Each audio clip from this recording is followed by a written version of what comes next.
ہم نے بھی امامت کی ہے. کہاں امامت کی ہے؟ بنگلور میں ہم نے امامت کی ہے. 2 سال تک بنگلور میں اور 2 سال تک چنئی میں امامت کی ہے. اور پورے 2 سال چنئی کے اور پورے 2 سال بنگلور کے 4 سال میں نے منہ زبانی خطبہ پڑھا ہے. سبحان اللہ سبحان اللہ سبحان ہاں، اللہ. چونکہ وہاں دیکھ کر کے پڑھے کہ گئے کام سے. لوگ بولیں گے امام صاحب کو کچھ نہیں آتا ہے. ہاں، امام صاحب کو ہٹاؤ. تنخواہ بھی دیتے ہیں وہ لوگ معیاری. آج کل تو پہلے تو تنخواہ آج سے 25 سال پہلے ہم کو 4,000 روپے دیتے تھے لوگ. اب اور آج تو اسی مسجد میں جہاں ہم تھے 25 سال پہلے 2001 میں 2002 میں، اور اس میں آج وہاں تنخواہ ہے 30,000 روپے، سبحان اللہ 40,000 واہ واہ بے شک. اور امام صاحب دیتے ہیں 30,000 روپے ہر مہینہ. امام صاحب کو سیکریٹری صاحب دیتے ہیں اور کہتے ہیں کہ حضور یہ چھوٹا سا نذرانہ ہے، قبول کر لیجئے. ہے واہ واہ واہ. کیسی سوچ ہے. اور ہم لوگ اس علاقے میں کیا کرتے ہیں؟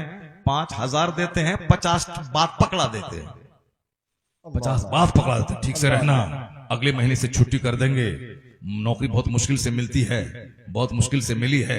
10 گھر ایک 7 مہینے میں 30 گھر سے کھانا آتا ہے. ڈیلی مچھلی گوشت آپ کھاتے ہیں. ہم لوگ داماد کو بھی اتنا نہیں کھلاتے ہیں جتنا آپ ڈیلی گوشت کھاتے ہیں. اس لیے سے آپ نماز ٹائم پہ پڑھائیے. فجر میں 2 منٹ لیٹ سے آپ آئے تھے، ٹھیک سے رہیے ورنہ چھٹی کر دیں گے. 5,000 مہینہ دیتا ہے، 50 بات پکڑاتا ہے. اور وہاں 50,000 روپے مہینہ. اور کیا بولتا ہے؟ حضور یہ چھوٹا سا نذرانہ قبول کر لیں. واہ واہ واہ. کیا سبحان بات، اللہ. کیا عالم دین کی عزت ہے. امام صاحب کی تنخواہ پورے سیمانچل زون میں 15,000 سے کم نہیں ہونا چاہیے. ایسا نہیں کہ ہم نے بولا پھٹ سے کل سے لوگ نافذ کر دیں گے. ایک ہماری رائے ہے، ایک ہمارا مشورہ ہے. جب انجینئر جو بیچارہ صرف 4 سال پڑھا، اس کی تنخواہ کتنی ہے؟ 20,000. اس کی تنخواہ کتنی ہے؟ 50,000. جو 20 سال مدرسے میں پڑھا اور جو ہمارے زمینداروں، پروفیسر، ڈاکٹر سب کی نماز کے وہ امین ذمہ دار ہیں، تو اس کی تنخواہ دنیاوی حساب سے بھی کم 15 سے اوپر گاؤں دیہات میں ہو اور شہروں میں 25,000 روپے ہو، تاکہ ایک باپ اپنے بیٹے کو انجینئر بنانے سے پہلے یہ سمجھے میرا بیٹا انجینئر بنے گا، 1 لاکھ مہینہ کمائے گا یا 25,000 کمائے گا، 5 نمازیں چھوڑے گا، سورہ فاتحہ بھی پڑھنا نہیں آتا ہے، مرے جائے گا تو کہاں جائے گا؟ جہنم کی آگ میں جلے گا.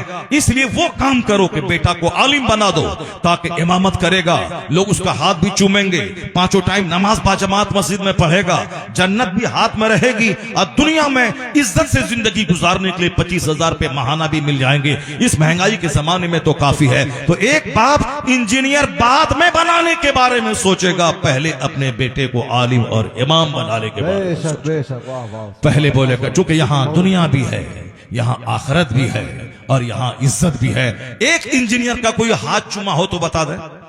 باپ انجینئر ہے، بیٹا اس کا چومتا ہے، تو انجینئر کی وجہ سے نہیں چومتا ہے، باپ ہونے کی وجہ سے چومتا ہے. باپ ہے.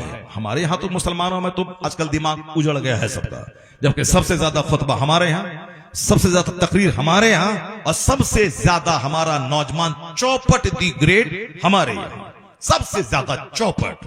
ہمارے بازو میں ایک ہندو کا گھر ہے، اس کا بیٹا انجینئر ہے. وہ جب بھی باہر سے گھر آتا ہے وہ اپنے باپ کا پاؤں چھوتا ہے. چلائیے آپ موبائل چلائیے، موبائل چلائیے، آپ چلائیے موبائل چلائیے. اب کیا ہوگا؟ جب سے کو اجاڑ دیا، چلیے گھر چلیے.